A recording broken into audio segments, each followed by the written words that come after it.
Raja terkejut mendengarnya.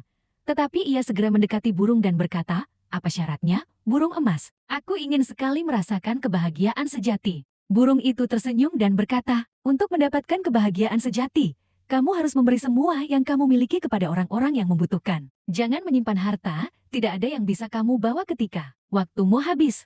Raja Fir merasa bingung. Ia adalah seorang raja yang memiliki banyak harta dan kekuasaan. Namun, dia merasa bahwa ada benarnya dalam kata-kata burung itu. Setelah berpikir panjang, Raja memutuskan untuk mengikuti nasihat burung tersebut. Ia mulai mendistribusikan kekayaan kerajaan kepada rakyatnya yang membutuhkan, memberikan rumah kepada yang miskin, makanan kepada yang kelaparan, dan kebebasan bagi yang tertindas.